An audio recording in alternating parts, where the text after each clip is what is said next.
Hi, Steve. Thanks for asking that really important question. We all want to be the best advocates for our children and support our children, and it is so frustrating when something happens in a classroom and we're not aware of it, and it results in issues with our student either at home or in school in the future.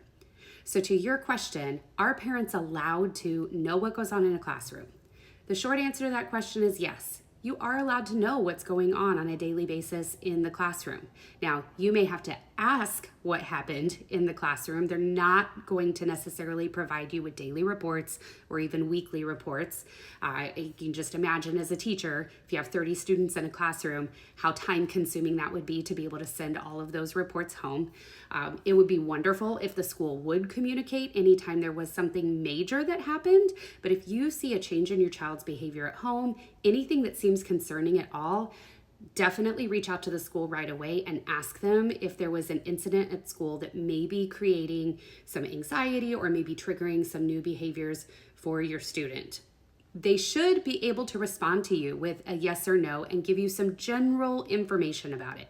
They will not be able to give you specifics. And what I mean by that is we have a law called FERPA that protects educational records. So you won't necessarily know the name of the other student involved. You won't know what kind of punishment or if there was a punishment that was given to that particular student, but you should be able to get some basics of what the scenario was so that you can best support your student in the home environment with getting over whatever trauma happened to them in the classroom.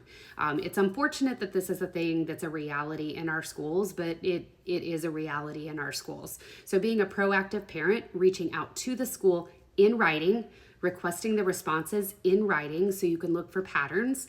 And then if this is something that happens over and over again, not just a one-off kind of incident, this might be something where you want to reach out to the school and say, hey, my child is being traumatized in this classroom.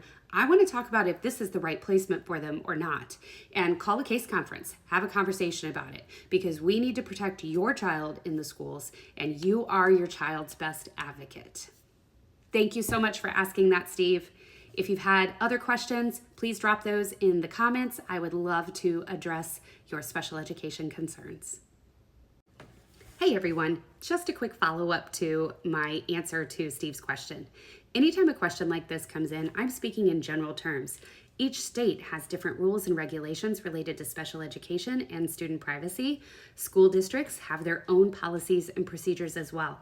So you always want to ensure that you're consulting those documents, such as your procedural safeguards from the state that you live in, to ensure that you know your rights. There are some amazing resources in those documents, including some free advocacy resources in most states.